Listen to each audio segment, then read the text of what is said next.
Mendoan, menyatu dalam doa dan renungan dari Katedral Kristus Raja Purwokerto, Kamis 20 Februari 2025, bersama saya, Diakon Yonas Bastian. Sobat Mendoan yang terkasih, selamat pagi. Apapun keadaan kita hari ini, pasti selalu ada alasan untuk bersyukur pada Tuhan. Baik itu sehat, sakit, berkecukupan, berkekurangan, senang, sedih. Mari kita persembahkan itu semua pada Tuhan.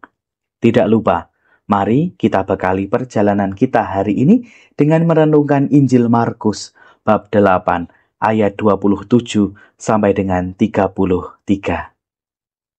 Dalam nama Bapa dan Putra dan Roh Kudus. Amin. Tuhan bersamamu dan bersama rohmu. Inilah Injil suci menurut Markus. Dimuliakanlah Tuhan.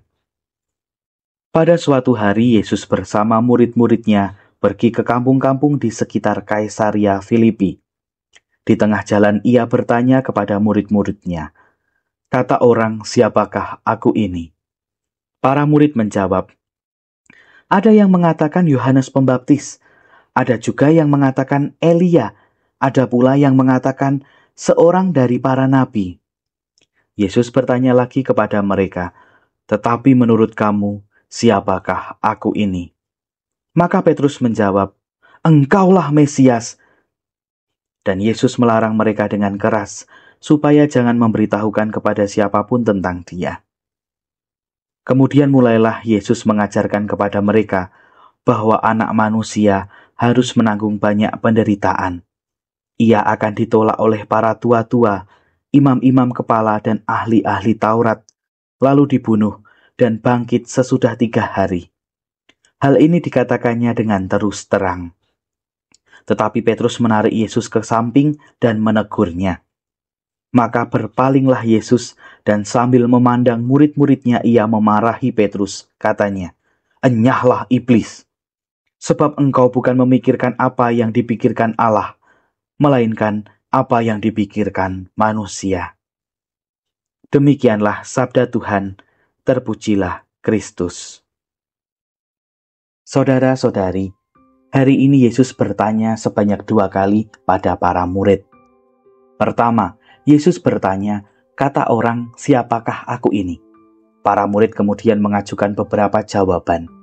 Kedua, Yesus bertanya, "Tetapi menurut kamu, siapakah aku ini?" Hanya Petrus yang menjawab pertanyaan kedua ini, yakni Yesus adalah Mesias.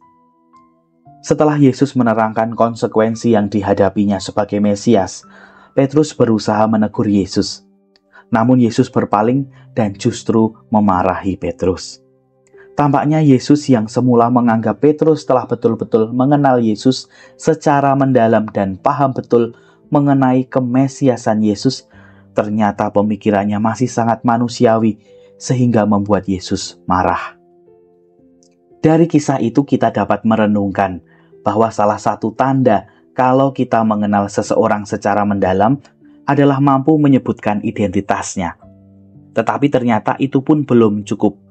Pengenalan itu bahkan berlanjut sampai kepada karakteristik seseorang yang kita kenal.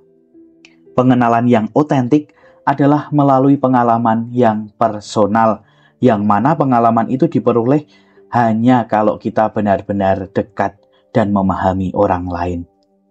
Maka seperti apa orang lain di mata kita, itu tergantung dari pengalaman kita bersama dengan Dia. Sama halnya, seperti apa Yesus bagi kita, tergantung bagaimana kita mengalami kasih Tuhan dalam hidup kita. Ada orang yang mengatakan Yesus itu teman setia, karena dalam hidupnya hanya Yesus yang setia menemaninya. Ada pula yang mengatakan Yesus itu superhero, karena ia selalu menolong dalam kesusahan. Lalu bagaimana dengan kita? Siapakah Yesus bagi kita? Marilah kita berdoa. Allah Bapa Maha Kasih, pengalaman demi pengalaman kami syukuri sebagai anugerah-Mu, di mana kami semakin mengenal Engkau melalui Putra-Mu Yesus Kristus. Walaupun masing-masing dari kami mempunyai pengalaman personal dengannya, Semoga itu semakin meneguhkan kami bahwa hanya Dialah satu-satunya penyelamat kami. Semoga melalui tuntunan Roh-Mu, pengenalan kami akan Yesus dapat membawa kami semakin mampu untuk menemukan Engkau dalam setiap pengalaman hidup kami. Engkau kami puji, kini dan sepanjang masa. Amin. Semoga kita semua, keluarga kita, perjalanan hidup kita hari ini, senantiasa dalam naungan berkat Allah yang Maha Kuasa, Bapa, Putra, dan Roh Kudus. Amin. Selamat pagi, selamat beraktivitas, selamat menemukan Tuhan dalam hidup kita. Tuhan memberkati. Salam mendoan.